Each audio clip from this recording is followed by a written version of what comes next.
don't know if I was waiting for the lights to go down or anyway. All right, welcome. Happy Monday. I'm so glad you're all here, even though I know it's not really optional.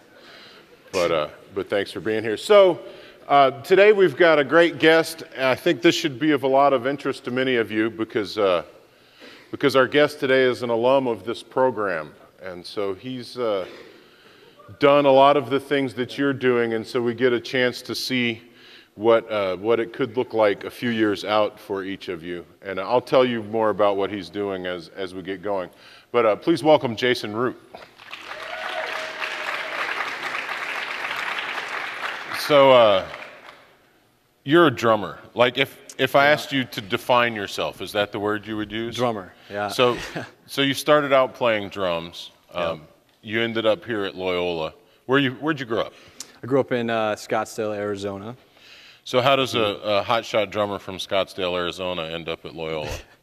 Well, I started drumming when I was about 7, and took lessons and everything like that, did all that, and realized that music was what I wanted to do with my life.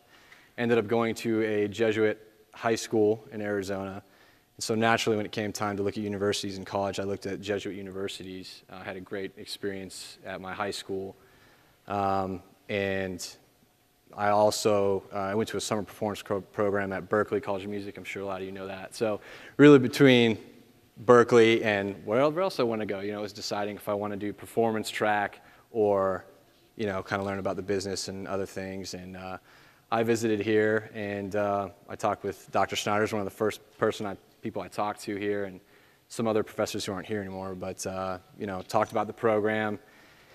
Got into Berklee as well when I was over there, and really just kind of came down to deciding what I wanted to do, with the rest of my life, what I wanted to do, what I wanted to learn. And I realized there was a point where I'm never going to stop drumming. I mean, just like all of you, if you play an instrument or whatever you start off doing, you're never going to stop doing that. It doesn't matter if anyone push you down about it or anything like that. You're always going to do it. That's your passion. That's what drove you to music, But I had experiences when I was younger. I started touring when I was about 15 and had some rough experiences, not knowing what I was doing. Almost got signed to a record label, and I got screwed out of publishing and things like that because I didn't know what any of that stuff was. Everyone in my family is a doctor, except for me, and so I Oh, well, you don't need a record label. They can put you the records. Yeah, but I didn't know any better. I just wanted to drum. I just wanted to play, and so it came to the point where I just learned, I could go to Berklee and I could be this performer, and I could do that, and I could just be better drumming and be great at it or whatever, Or I could come to this program and learn about the business, which is something I didn't know about, and which is something that is huge, and as you know, it changes every day. And so I realized, all right, well, yeah, I'm never going to stop drumming. I need to learn about the business. So that vision when you were 18, you thought, okay, well, maybe this is what I want to do. And now, however many years later, is what you're doing similar to what you thought when you were 18?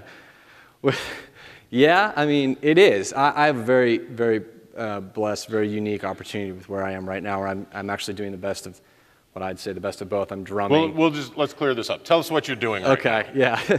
So I do A&R production for Sony Music Entertainment, and I work primarily in their Christian music division as well. So I do an A&R department, not necessarily an A&R rep, but the production elements associated with that. So a lot of business things like planning out the timelines for each release, things like that, coordinating the graphics, the artwork, all of the album copy that you see in there, maintaining budgets for when the artists go in the studio to, when they need to be done, they need to be done at this date. The record label needs to get the master at this date. I'll order the master. I'll get all the multi-tracks from the studios, things like that. So a lot of kind of creative elements on that end, overseeing the artwork, proofing that from everybody from the CEO to the artists to the managements to all those people, getting that turned in. And then another aspect is I manage the recording studio that we have in-house that I actually created.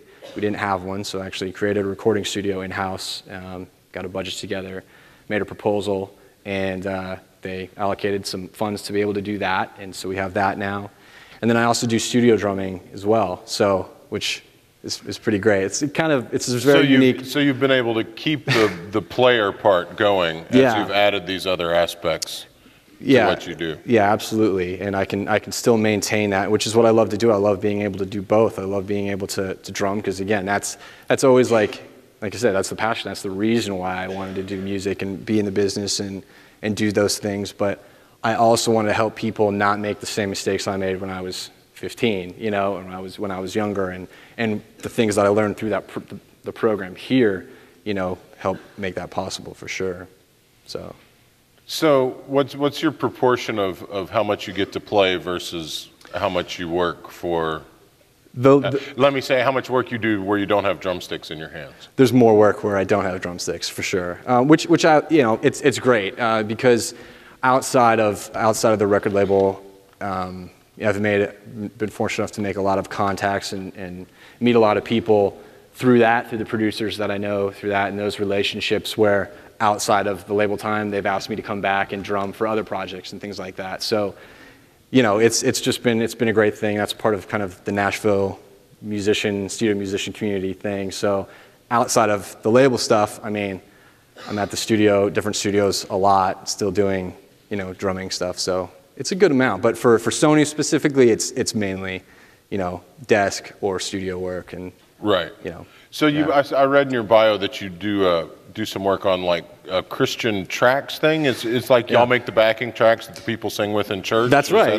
That's exactly right. So I do all the studio drums for that as well, which is a track division that I manage. So how does that process work? If these tracks are going to get made, does an arranger come in and just bring y'all stuff and say, here?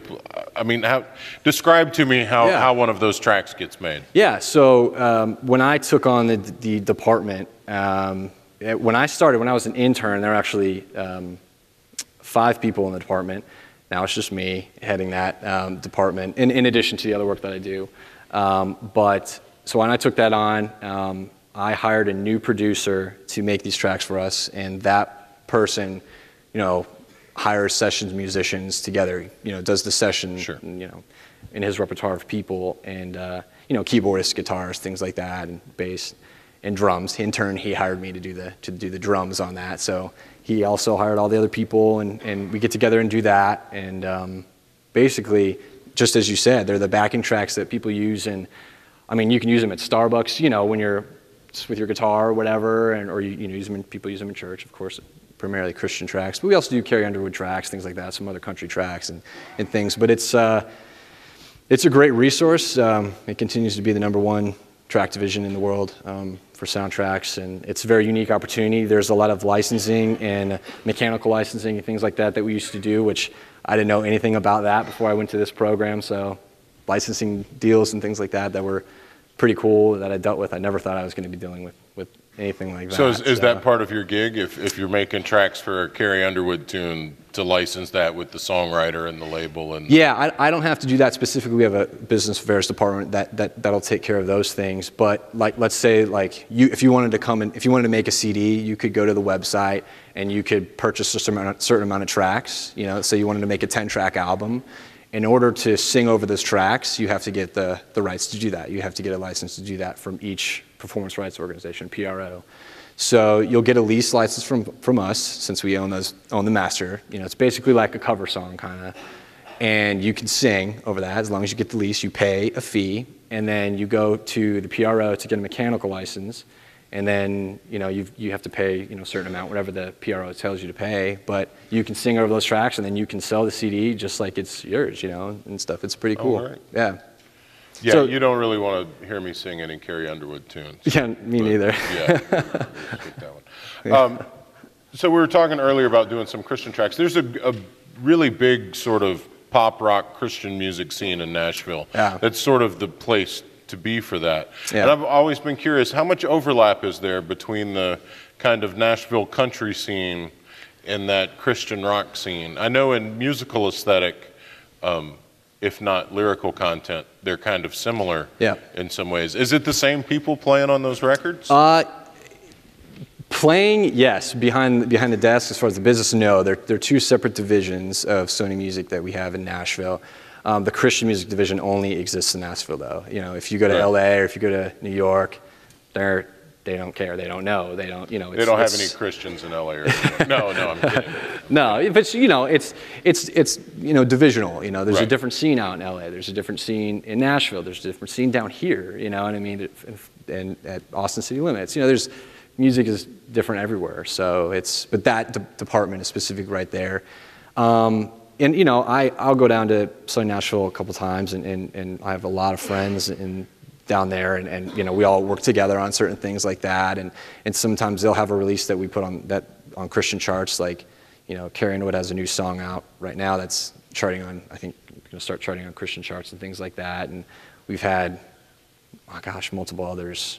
I mean, I think Alum Jackson, things like that, and I can't think of a lot off the top of my head, but you know, they do kind of cross at certain times. Right. For It all sure, goes back so. to Elvis, gospel, Yeah, country, rock yeah. and roll. And we do it now all. that I think about it, we do have kind of a department that's over in New York as well that does some. So you know, it's. So we're talking interchangeable. about you working at Sony. I imagine a number of these people are thinking, well, I want a job at Sony. How does that happen? Well, there's no. I mean, really, it's not. It's not a shoo-in, of course. Let me make it easier. How did it happen for you? Yeah, there you go. There you go. Really, the bottom line is it's a lot of hard work. A lot of hard work, passion, and determination. There's really no kind of, you know, freebies in the industry per se. So for me, it happened when I was a senior in this program. Actually, it was just after I graduated. Dr. Snyder had left open something for me, and we worked it out where I was able to still get credit because of all the major record labels, a lot of the major companies even require you to get credits for your internships. So if you're already out of school, you can't be an intern. They require you to get credits. It's a you know, some government. It's how they get away with not paying you. That's pretty much Right. it, you know. But that's legit, and that's the way it works, and it's fantastic. Well, companies have them all over. So it worked out where I was able to do that and tag it on and make an extra class through like a summer course, basically. And I worked my tail off. I mean, I was in the production department. I started off in the production department, which is, you know, I was like, heck yeah, I saw that internship available. I applied through a lot of different record labels. So what were your duties as an intern? What did you do? You know, I thought there was going to be like a lot of copying and you know, get the coffee, stuff like that, like maybe some of you have done or you've heard about, you know. And really, I didn't do any of that. I mean, I was very hands-on. I was in the recording studio watching these tracks get made. I was helping customers do the leasing and mechanical license. So I was doing a little bit of customer service stuff. But again, sharing, you know, I was learning more about talking about licensing than I ever thought that I was like ever going to do. I mean, that's still not like one of my favorite parts. I'm a creative person. Kind of talking about the business and the legalities and stuff doesn't really pique my interest, but it's necessary, you know. And again, that's another reason why you guys are here. You know, it's like as a drummer, you kind of have to learn how to play the xylophone or like a piano to learn the scales, you know what I mean? You kind of have to learn a little bit about the other instruments to know how other things work together. And a record label functions, you know, much of the same. So yeah, I was very hands-on. I did a lot of, I actually did a lot of web development and social media. Believe it or not, there wasn't a lot of social media with the specific division that I was working with. And I started all of that for them.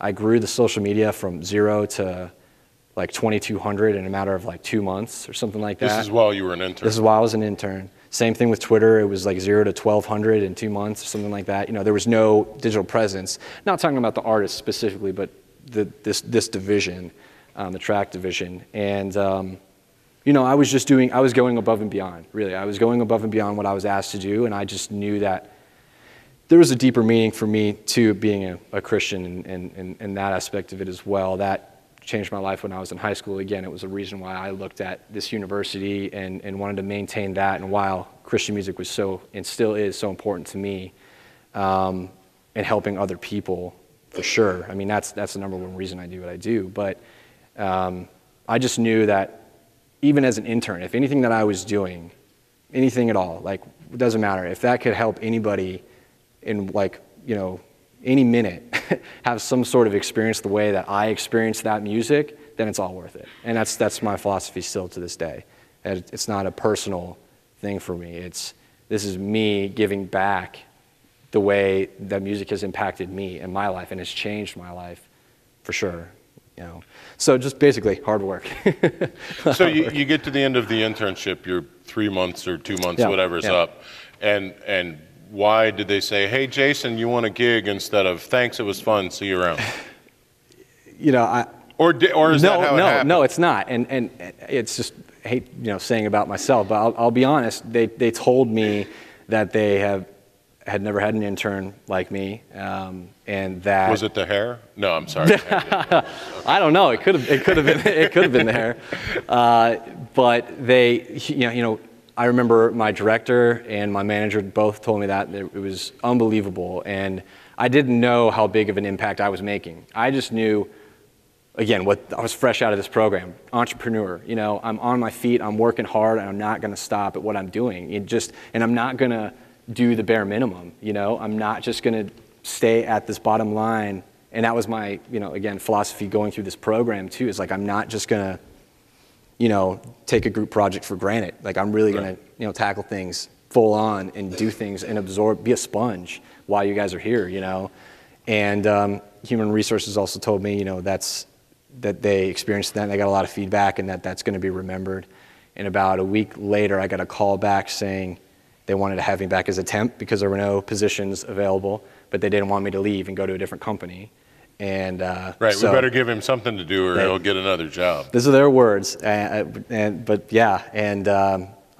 believe it. And I was a temp for a little bit as well, and it was difficult because, as you guys know, the industry changes and it's tough. And there was definitely a time when I was like, man, I'm gonna have to, like when I was here, even like I was a waiter and I was a bartender and stuff, and I was like, man, I'm just gonna have to do something like that while, the temp is great and it paid and everything, but I'm not full time and I'm not fully doing what I wanna do, and I had this degree and I'm so motivated, and I'm like, I'm better than this, like you guys are better than this. And it's like, you can't just sit around and wait for things to happen. You gotta get up and you just gotta keep moving. You gotta be an entrepreneur. You have to move forward and do things yourself and put in the work, to get there. And so I'm like, all right, so even if I have to be a bartender, I'm still gonna be a temp. I'm gonna do it as long as I can, like whatever. They were kind enough to say that to me. Great, I'm gonna keep doing it. But it goes without saying that it wasn't hard and that I didn't doubt it. I think, we're human for sure. But eventually, opportunity came along and they actually created a position for me, this unique kind of hybrid position. And I've never left the company, really. So you left New Orleans after you graduated and went to Nashville just to do this internship? Yeah. I mean, was your intention to end up in Nashville, or did it just kind of work out that way? Yeah, and well, no. I mean, if you'd asked me if I was going to move to Nashville when I was a student here, I would have been like, what? I had no idea. Really, probably until senior year when I really started, doing things, because I think, again, even after all that at the business, you go where you want to be a drummer, you want to be a rock star, you want to be on the stage, you want to be playing, you want to be singing guitar, that's, again, a lot of us are here because of that, you want to be doing that on stage. And that's great, and you never give up on that, and I'm still, don't give up on that. But you got to be realistic at the same time and broaden your horizon and not let your education go to waste at the same time, too. Again, I was just blessed to know, man, I really want to work in Christian music, and I applied for different record labels, like I said, at that internship, and I actually, once I had applied, I drove up there with my mom, and we saw a couple places in Nashville, and I signed my lease before I actually even heard back about any internships. I just signed my lease, and I was like, this is where I'm going to be. And that's another thing too, because like the companies don't do relocation, so like if you want a job there, you got to be there. You can't be in New Orleans hoping to get a job in Nashville or hoping to get the job in New York. You got to be in New York. You got to be in Los Angeles. You got to be in Atlanta or wherever they are, because relocation is not possible on behalf of companies. And it's easier for them to pull you in for an interview or to pull you in to talk to you or whatever, anything like that. You could do a phone conversation. Those happen, not to say it doesn't happen, but 9 times out of 10, you got to be in that state where you're applying for those jobs. It's just easier. They're happy to know that you're already there, that you're on your feet. Again, that's being proactive. That's being motivated and moving forward and acting and not just waiting for something to happen. So for me, again, it took on a different approach. It was my faith for me that did that, and really just said, I got to be here, and it'll happen if it's supposed to happen, and when it's supposed to happen, and it did. And So was the drummer part of you as excited to be in Nashville as the record label intern part of you? Yeah, it did. And again, it's all about, you guys might be even tired of hearing about it now, but networking, I still am huge in networking. I love it. I think it's fantastic. And we did a couple of different exercises when I was in the program here to kind of break that, because it can be weird. It can be a little weird going up to people, and conversing, handing them your business card or kind of giving them your details, things like that. It can be a little awkward at times to do that, or kind of, what's the word? Well, I guess awkward is probably the best word for it, or intimidating, I guess even. But so, through networking, things like that, I met a lot of people who were artists. Everybody seems to be an artist up there. You're playing the guitar, they're doing something, and I'm like, yeah, I'm an intern. Okay, yeah, I want to rock on the side. I still want to drum. I still want to play. Well, let's play, whatnot. And one thing led to another, and I met some great people through that, and I met, a couple of people who've go on to tour nationally. One of them played and was on American Idol till a while, and then a couple agents from William Morris, or a couple artists from William Morris, and things like that, and then obviously the Sony thing. So you just kind of bridge your networking opportunities, and that all just continues to grow and grow. And so, yeah, the drumming thing just kind of took off, and I've just been rocking and playing with people. It's not a bad city to try to be a player. Yeah, it's I primarily like rock, the heavier music too, and metal. So it's harder to find those guys, but I found a good group of guys where we're just kind of playing for fun while I still have the serious stuff, because you don't want to lose track of that either, and that happened, that's happened, it happened recently for me too, where you start to play or you start to work behind a desk or whatever it is you're doing, and you lose track of that passion, you lose track of that love, and you kind of realize, gosh, I'm doing this and it's great, or if it's for money or whatever, but your heart's not in it or whatever. And there's times when I've been drumming for somebody and it's great, and it's fantastic, I'm rocking out or whatever, but then I realize maybe the person's not treating me fair, or they're saying bad things or whatnot, and then, which has happened a lot, and you just got to realize, you know what, I don't want to be with these people anymore, and I got to move on, or I got to do something different or whatnot. So it's not necessarily easy in that regard, but Yeah, see, for me, tough. It was always just like, this bass player is just not funky. I have to quit this band. Yeah.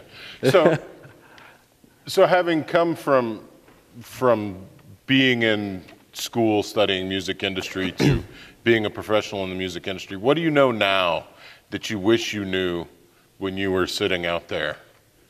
Like, what's the thing that you thought, like, okay, I know how this works, and then you got out and realized, no, my idea of how this works is, like, not at all correct? Well, and, you'd asked me that earlier, too, and it's hard to prep. There's kind of two ways I'd like to answer that, too. And the first thing is, from when I was 15 to when I was out of the program, there was something I learned. And especially if this is with any of you, have a lawyer. I mean, really, it's like, with whatever you're doing, if you're managing, you need to have legal representation. If you're booking, you need to have legal representation. If you're an artist, you need to have legal representation. If you're starting a company, you need to have legal representation. It really, I can't even emphasize enough. Like I said, when I was 15, I didn't have it, and we had songs on the radio. I sold out more than 5,000 copies of Debussy. I never saw a penny of stuff. I was touring my butt off and playing in rock and roll, and it was great. It was fun and dandy, but I don't have anything for it, which it doesn't really matter. But again, it goes to that aspect of having that. I didn't know. I just wanted to have fun, I just wanted to play music, And this program taught me, probably Dr. Snyder was one of the first people to just really drill that into my head, It's so vital. It's so vital. And you know what? I needed to have it recently, back in February, and it saved me. I can't get into that. That sounds like there's a good story behind it. Yeah, I can't get into specifically. It's on the it's not on the business side with Sony, but outside of that, with drumming, and some things happened, and I just realized that it wasn't the right spot, it wasn't the right gig for me to be in, And boy, like I said, the lawyer really just, I don't know how else to say it. You got to have it. You just got to. You got to have that. So, and then from after the program until where I am now, it's pretty much things that you guys know already. The business changes every day. The business is us. The business is you guys. You know, it's the youth. It's, you know, our demographic, our age group is the one that's using Facebook. We're the ones that are using Twitter. We're the ones that made Facebook and Twitter. You know what I mean? Not that you may not, you know, have a profile or whatever. You know what I mean? Or understand how to use it. I have a very high clout score. You know? I'll have. Yeah, but you know, and like my mom's got Facebook, and that's great. You know, you keep in touch with people and network and stuff. I recently deleted my personal one. I have a drumming one, but my personal one I deleted for other reasons. But we created those things. We're on the brink of this stuff. You know, we're the entrepreneurs. We're the tech geeks. We're the, you know, we're the ones that are the consumers of this music as well. We're the highest demographic of this. That's the certain music too. But you know, so I would say just to the music business, depending on what area you go in, isn't always what it seems. It's not always rock and roll, party, fun, glamour. There's a lot of hard work. There's a lot of downsides as well that goes along with it. And you just have to stick by your passion and with what you're good at. You know, I think, do they still read the book Good to Great here? You guys still read that? That book is fantastic. Jim Collins, right? I read that book when I was here, and I mean, I probably go back to that book, gosh, if not once a month, maybe even more than that. I mean, really, there's Made to Stick. I mean, there's just so many. Strength Finder, Purple Cow, all those Malcolm Gladwell books. Like those are, I mean, it's just fantastic. Do what you're great at. You guys are good at a lot of things, you know. I'm good at a lot of things. You're good at a lot of things. We're good at a lot of things, but we're each great at something else, you know, that the person next to you might not be. And that's where you need to invest your time and your talents and things like that, and being aware of that and not getting caught up in, you know, whatever else might be kind of out there, because it's easy to do. So just stick to what you're great at and what you love. So after your little social media rant, you mentioned starting the social media stuff up at Sony. Yeah. What was your approach to that? Like what have you found works for you in social media, and what doesn't? Well, it's funny that since I started that as Intern, I actually don't do it now. We've handed it over to the marketing department, which is where it should be. But like I said, social media changes, and it's adaptable. And again, I just deleted my personal Facebook. I felt like there was a lot of drama and other stuff on there I just didn't need anymore. I still have a business, like a fan page or whatever, so that producers and things like that, it's kind of like EPK. You know, I kind of use it as that. Like there's like a Reverb Nation, and I have a Twitter and stuff people can keep up with on that, and achievements page and things like that on the Facebook fan page. And I think they sent out the link for that. I attached it so you guys can see, but it's kind of like an EPK. There's a contact link for me, and like booking agents can go through that and stuff, and you can see who I've played with or different artists I've worked with and things like that. And that's just, again, broadening your horizon. It's just a free tool that you're able to go online and make, and there's tons of them. Like I said, Reverb Nation, there's like band mix. You can find another band member, like, you know, people who play other instruments in your area, things like that. These are all free things. It's free marketing. YouTube, it's free. Twitter is free. It's like, why not take advantage of this stuff, you know? And people are making lots of money on YouTube by doing these, you know, well, they're doing different stuff like, you know, what's that other, I don't know, making those trick shots and the hoops and stuff, you know. But I those just get don't like millions of understand. My views and kids stuff, will sit and watch YouTube, and they'll just watch someone else play a video game.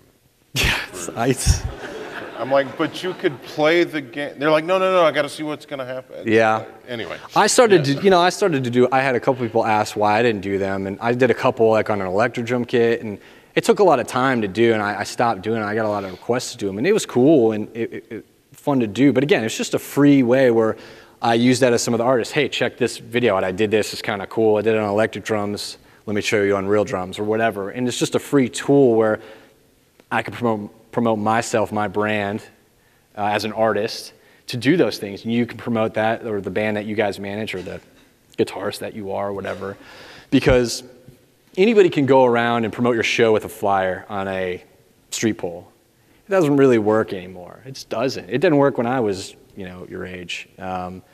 But I mean, it helps to be really good really good band or really good at what you do too. But these are all just free tools to take advantage of. And, you know, again, as far as company-wide, we have a lot of things and a whole team that takes care of that for us and does a fantastic job. Synchronizes, you know, you get a chance, especially on Twitter, to interact with artists and see what they're doing. You know, some of them are like one of those bots or whatever, or some of them kind of like do time stuff, and that's a little weird. But yeah, I tweeted something about my Yoda coffee mug the other day and got followed by like 4 Yoda bots. We have a lot of guys though. It wasn't me. One of my favorite bands that I work with, Red. Anyone know Red? Metal band, you know, hard rock band? Yeah. So I work with those guys, and they're fantastic at what they do, and they're personable. So you could go on Twitter and ask them a question. You know, it's hard for a lot of them to respond. Everyone's got families, everyone's busy touring and things like that as well. But we have a thing, I think it's every Friday at like 1 o'clock Central Time or something like that. They get on their Facebook for an hour and answer fan questions. Every Friday for an hour and do that. It's fantastic.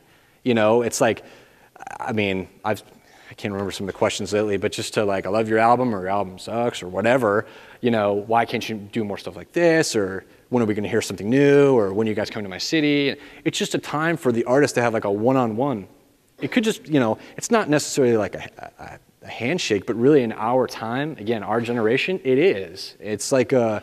Well, and so much of what social media allows us to do is to build what feels like a relationship. Yeah. And to see the artist as people. Yeah, absolutely. You know, and we were talking last night with someone, and was talking about an artist who like essentially gives away everything that he records you can get for free on his website. Yet still his fans go and buy the double album, book, whatever. Oh yeah. You know, and it's a thing, he's developed this rapport with the fans where they like him. Yeah. They want to support him, they want to be his friend, whatever. And so that's the revenue comes from that relationship of them seeing him as a human. Yeah. Therefore, the way that they participate is they buy stuff. Yeah. Give money, right? Yeah. Well, now there's this whole thing with the new iPhone and U2 album. You guys know about that, right? Yeah. So everyone has it now, right? I have to interrupt this and tell the story of my 13-year-old. We were in the car the other day, and it was one of the times where she got to pick the music. So she's got her phone out, and she's finding what she wants to listen to. And she stops. Now, she's only 13. Okay, so she stops, and she looks at me, and she goes, "What is U2 and why is it on my phone?" A lot of people are saying that. I said, "Well, play it. Is it any good?" She's like, "No, I don't want to spend my bandwidth downloading it, you know." But, funny story, I ran on the field when U2 and Green Day opened up the Superdome after Katrina. They came and invited students to do that. I got to run on the field. That was awesome. I remember that. That was a moment. New Orleans, that was awesome. Yeah, super cool. But yeah, so you guys know about that. I mean, that's a very unique situation, a very unique scenario, obviously. The Beyonce album, where you didn't have any marketing, promotion. How many of you have that album? I can't even see here. The Beyonce, the last album. And you guys knew nothing about it. And she put a video out with each song, right? That album's, I mean, platinum now. It's like, I mean, obviously, and all the singles are too. That's amazing, absolutely amazing. I got a chance to talk to one of the head guys in Sony in New York about that. He was one of the very few people who knew about it. It was very tight-lipped, closed-mouthed, you know, about it. I mean, unbelievable amount of, that was all social media. I mean, really, all social media sold 1 million copies for that. You heard about the YouTube videos. There was no radio play before that came out, I don't think, before that album came out. It just appeared and everyone freaked out and went and got it. And then everything started to happen. And then what, Weird Al Yankovic did the YouTube videos, right? You guys know about that too? No? Yeah. Okay. And he had the #1 album in the country for the first time. He's been a musician for, what, like 20 years now or something like that? Oh, longer than that. Oh, great, yeah. I've listened to Weird Al. He sold like, what, 170,000 units in the first week.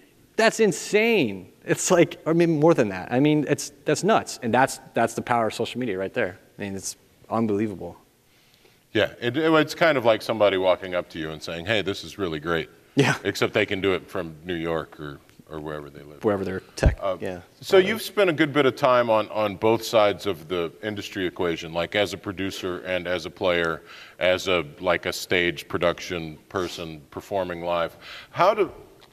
how do each of those jobs inform each other? What have you learned behind the drums that's made you better behind the desk, or vice versa? Yeah, that's, you know, that's a great question. That's for me, that's why I think, and you know, let's say this off the bat too, everyone wants, like, if you want to work for a record label, you all probably want to be A&R, right? Like, if you do. And it's seen as this glory position, it's fantastic, and it is, and it's a very great, I mean, I work in the same department very closely with those people. It's fantastic, but it's very hard. It's extremely hard, and there's a lot of work, a lot of sleepless nights away from your family that goes into all that. And so there's not as much glory as you would think as well with that. However, on the other side, being the creative side, so that's one of the reasons why I really wanted to go in that department, amongst it being like, oh, it's cool because you get to find the talent or whatever. But I had that experience when I was, 15 and whatnot, and being this drummer, right? I've had this experience on the road, and I've had this experience now being an internship on the business. For me personally, I feel because of the unique situation, again, the stage production, the things that I did, I did the Jazz Fest here, multiple years with Jay and that team, 3 years. I did Voodoo Fest here with Rage Against the Machine and Smashing Pumpkins, and that was, it's super cool, and worked with all these bands, and so to hybrid them together. So now behind the desk, I know what it's like to be out there on the road. I know what these guys are going through. I know what they feel like. I know what it feels like to be away from your family. I know what it feels like to be in front of one person when you've paid, when you have no money left in your wallet to get there, and when you use baby wipes as a shower, Like, I know what that feels like. And so I'm behind the desk, I'm working for those people, and it's not like, I'm not behind the desk just going, oh, I feel you, man, it's cool. Like, no, I know that's hard. It's not easy. It's, and vice versa. And so that's just, again, a very unique opportunity that I was able to have, where I'm able to share and blend my passion with that creative aspect in drumming and knowing what that's like and being behind the business. Because it's easy to just say, like I said, to just be like, oh yeah, you're out on the road, great, ha, you're in a bus or whatnot, or you think it's glamorous, and it's not all the time. It's very difficult, and being able to blend those two together, it's a unique opportunity, unique situation. Sure. So you recently did some graduate school. I did. I know. Yeah. some of y'all will be graduating soon, and are probably trying to figure out what you're going to do next. Would you tell me about your grad school experience, and what'd you get out of it? Would you do it again? Was it worth it? Oh, I would absolutely do it again. Yeah, one of the main reasons that I did it, there was no pressure to do this at all. I mean, this was literally something where, again, I'm someone that, again, that same entrepreneurial mindset, that proactive mindset, where I'm like, I just got to keep my wheels turning, and I got to move forward. I'm very happy and thankful and blessed to be where I am, but I want to keep moving forward. I want to keep going up. I'm not settling. I'll tell you all right now, I'm not done. Like I'm not settling where I am right now. I'm going to keep going up and keep going forward. Onward and upward. And so I realized, I've got the time. I'm fortunate enough where I have the funds and the ability to do this right now. This program was all online. It was through the Purdue School of Engineering and Technology, all online. And I was like, I'm just going to do it. I'm going to do it because I can, because I want to. And it was hard. It was hard coming home after, a full day of work and doing a 5 to 9 class. It's probably the last thing I wanted to do on certain nights. It's, 3 nights a week or whatnot, or have homework on the weekends, and your master's degree is papers. There's really not a lot of tests, but I probably wrote 15-page papers. My capstone was 50 pages or something like that. So what sort of stuff were you studying? This was a Master of Science in Music Technology. So this kind of furthered my production aspect a little bit. I'm a tech geek at heart too. Again, being the TA here when I was here and everything and doing all that stuff. So I love technology. And again, I think it's the forefront of what we're doing. Same, in addition to social media, but the computers and obviously in the studio and things like that. I'm just a huge geek about all that stuff. And I love learning about it. And I think it just keeps growing. All the stuff that Apple and Samsung and all these other, and Sony, of course, all the other companies that are doing with, electronics are fantastic. Yeah, they might see the video. No, well, hey, 4K ability is fantastic if you guys haven't seen it. So it's, there's just so much going on, and to I was already keeping up with it on my own, and I just, like I said, I was just like, why not? I have, like I said, I had the time and whatnot. But again, it was just something I was just to keep the wheels turning. In the corporate world, is that going to open any doors? Like, do they care? Do they know? They do Does know. It matter? They do know, and they were very happy. I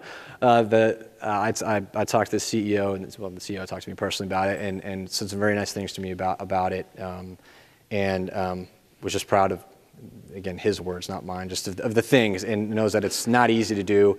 It's certainly not easy to do when you have a family. That's another thing I always learn. So I'm like, man, I don't have kids right now or anything, so I'm again, get out of the way while I can. But you know, if you ever wanted to do some teaching in the future, that's a great thing to have too. And I also knew one of the things I want to do was to give back to this program as well. And so I've talked to Dr. Schneider a little bit, and maybe I'll be teaching some classes for you guys next semester or something like that. So when you see it, sign up, you know.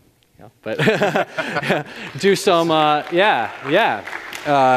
don't know, you know, I've yet to really kind of get into it, but you know, label operations classes, things like that, really whatever helps. I mean, just to know how much this program changed me. Again, I was oblivious to this stuff, and I was doing it on my own in a family of doctors. Great, and now they were always fantastic and always supportive, very supportive, never any pressure. But I had to do it all on my own. I had to learn about this business on my own, you know, and start from the bottom. And I'm not finished yet, you know. So I heard a rumor that you were on one of the teams that recorded that one jazz fest that got nominated for a Grammy.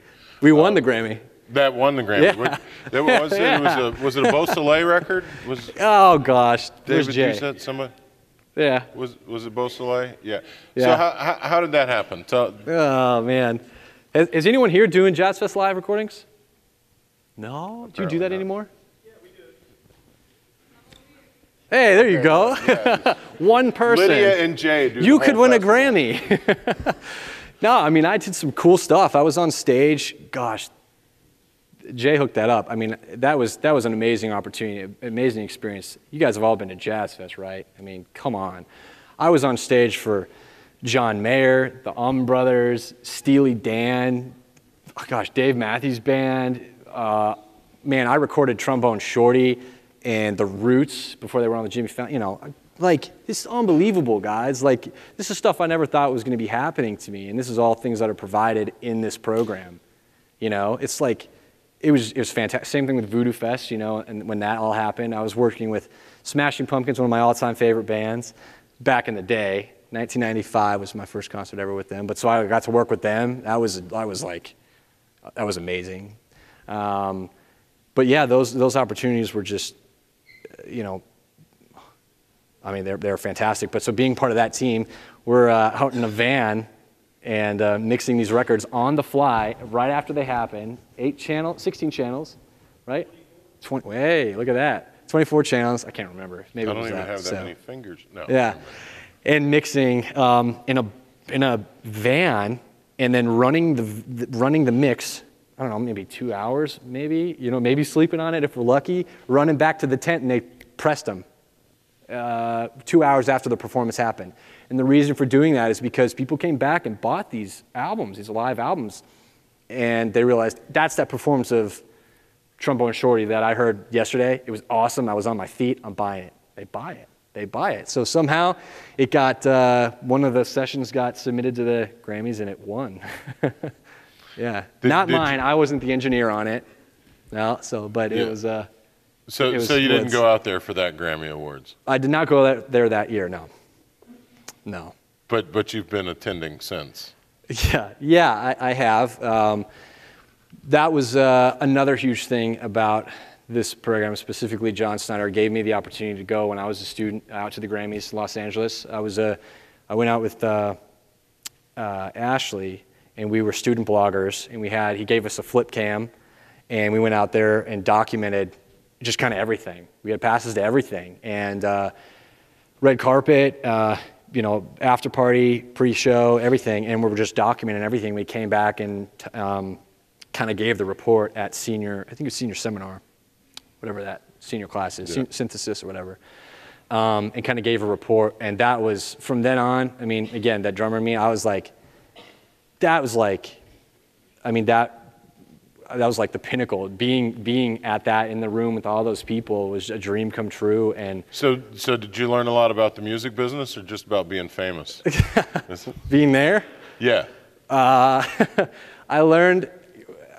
I mean, I got to meet a lot of people that you never think you'd meet. And you learned about the business for sure. There's about, for that you don't know, there's about 4 hours of awards that they don't telecast that are actually in a completely different room, the convention center in Los Angeles. So unless you guys tune in online, is anyone in Grammy U?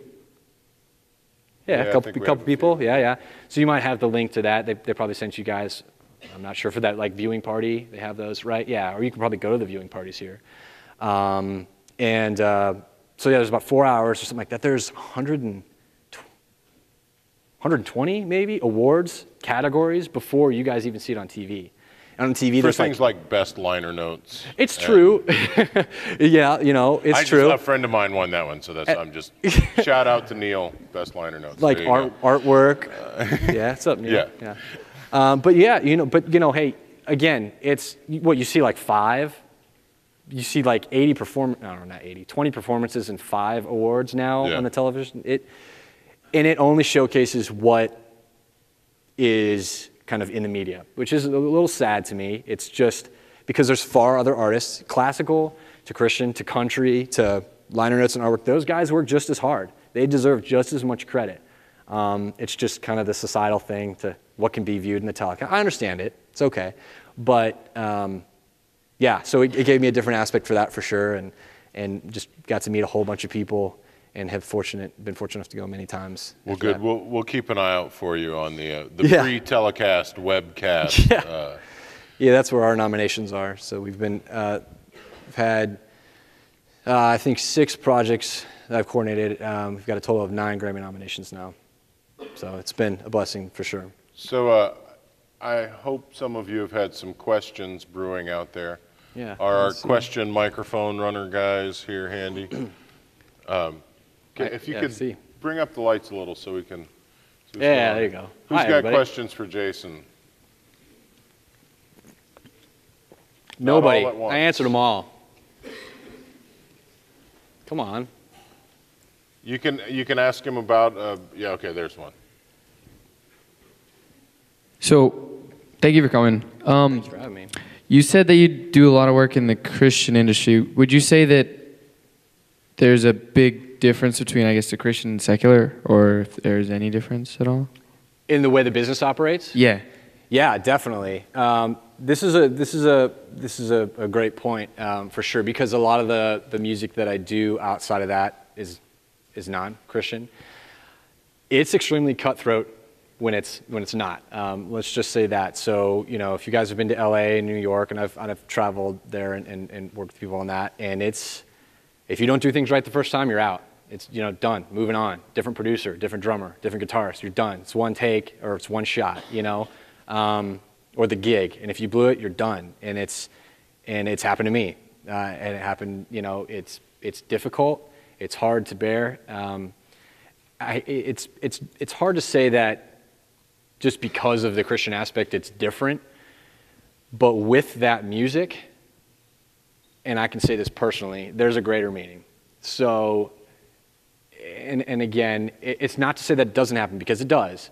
You still have to be great at what you do. It's not like it's lenient in that aspect or whatnot, but it's just the people are nicer. Just to be flat out honest, for me, it's like I've got to deal with a lot of different people in the different areas, and like I said, in the different states and the different departments and stuff. And it's just the people that I get to work with. This is probably another way to answer your question about after the program till now. Some of the things that I've learned is, you're always going to work with people that you don't like. There's always going to be people around you that don't like you. Newsflash, right? It's probably the way for you guys right now with a group of friends or whatnot. Thing is those people that don't like you don't matter. It's not a surprise to any of us, right? It doesn't matter, because the people that do and that support you, that's what's going to get you further. Those are the people that, when the times are tough, are going to be by your side. And it's like, in the music business, when you network and you bridge those opportunities and you have those friendships and you do those friendships right, you know, and you're faithful and you're honest in those relationships, those are the people that are going to come back to hire you. Again, I've been fortunate enough to work with many people through Sony that have outside of Sony come back. So now I work with a producer out of Chateau Productions who works with, he's now one of the co-producers with Gavin DeGraw's record label, National Underground Records. That's a connection that I made through that. You know, just one example. You know, it's just, you just never know who you're going to run into. So you got to be nice to everybody, but also have your filter up and know when people, you know, are treating you unfair and who to stick by, you know, for the long haul as well. So.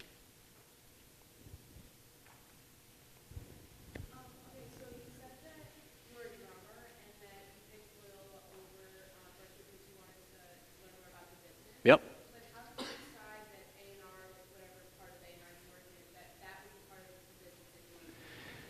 Yeah, that was, you know, that was just really, I'll be honest, you know, did a lot of you other look at Berkeley? Anybody else? Raise your hand. Okay, right? Berkeley's great. It's a great school. I went to their summer performance program. Anybody do that? That 12-week, or what is it, 4-week, 5-week program? Yeah, I can remember. That was awesome.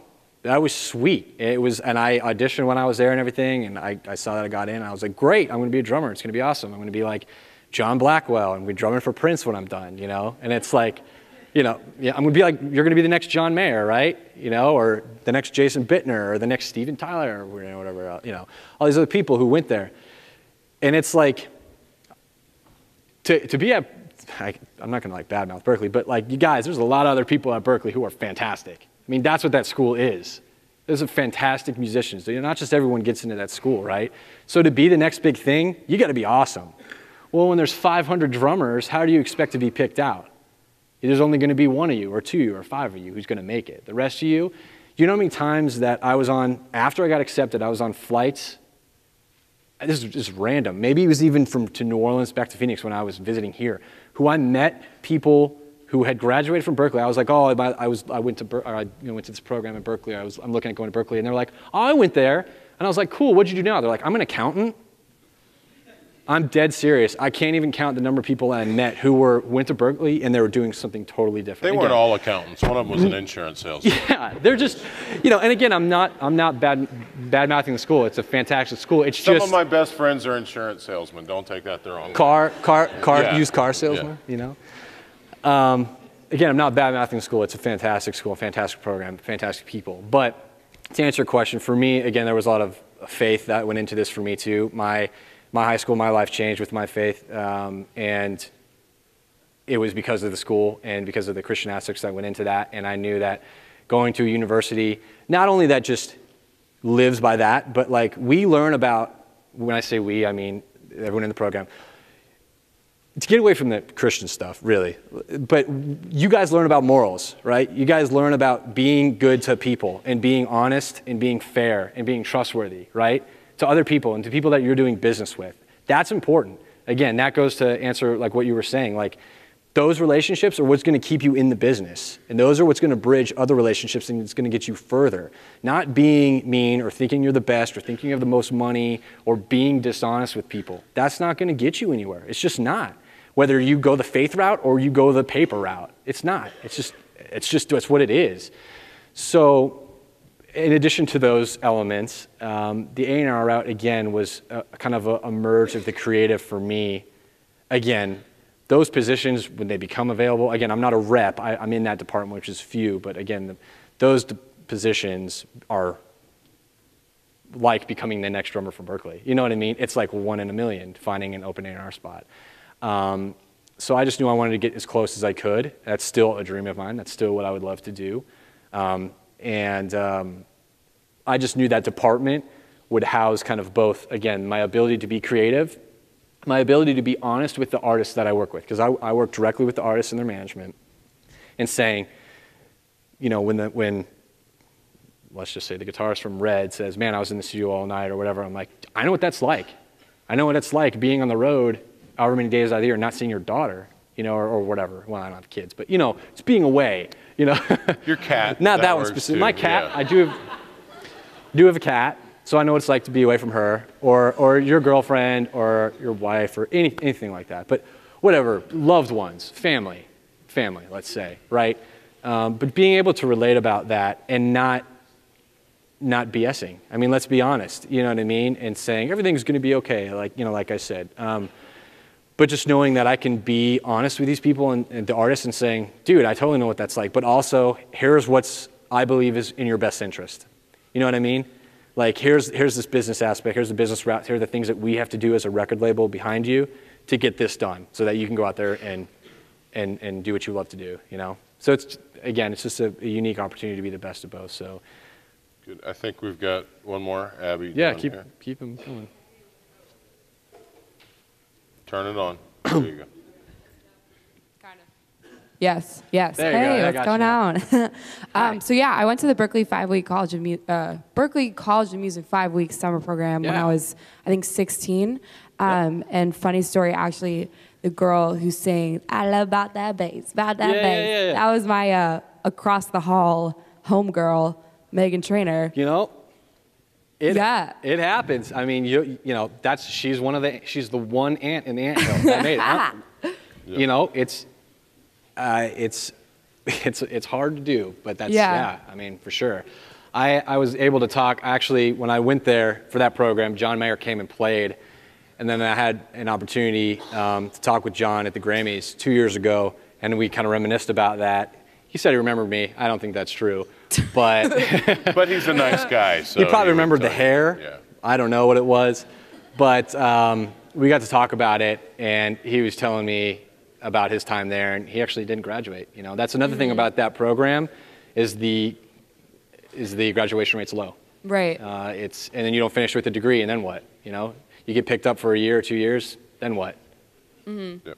Right. Something to think about. You know, it's do what you love to do. You know, but Right. Do I have time to ask the question? Yeah, go ahead. yeah. I was just wondering, so for the 10 more artists minutes. in the room, you're talking so much about how important it is to forge these connections with people within the industry on the business side of things. And you worked for Sony. I feel a little bit pulled in a couple of directions. I am very focused on my artistry, on my writing and my performing, but I also know it would be so beneficial to work for one of these companies and build connections with people within them, just for my own self as an artist. Is that something that I should be splitting my time between, or? Yeah, again, the first thing you got to do is, like I said, for me, I realized, all right, right off the bat, I'm always going to be a drummer. I want to be the drummer. I still, like I said, you still want to be on the stage. That passion of your artistry is never going to leave you. That's what got you here, you know what I mean? Like all of us, you know. You'll have to first decide what you really want to put your efforts towards first. Then you have to be realistic and make a living for yourself, you know. Like I said, I was ready to, at that time, say, look, if I have to, and I was in New Orleans and I was a bartender or was waiting tables, I'm prepared to do that right now until the right thing comes along. If I can either keep drumming just for fun or until the internship comes along. For me, I knew I want to devote my talents towards a company. And so I knew that, all right, I could, if I had to make some money some other way, I could do that until this came, but I am pressing full on forward for this to still happen. You know what I mean? And again, all the while, the drumming still never give up. For free, just to jam with friends. I don't care if it goes anywhere, I just want to play. You just love music. And that's doing it again where you don't lose that passion and you're not doing it because like I said, there have been times now where I've been doing it and I've been paid to do it, you know, and whatnot, and it's a job. And you don't want it to feel like that, you know, you want to play or sing because you love to do it, not because it's a job so much, you know. So you just have to find out really where you kind of want to invest your time in and then pursue it, really. I mean, and just go from there and be 100% in, be all in with it. Right, you that know? makes sense. Commit Cool. to it. Yeah. Thanks, Jason. And believe in Awesome. yourself. Yeah, for sure. All right, it's getting to be that time. So please thank Jason Root.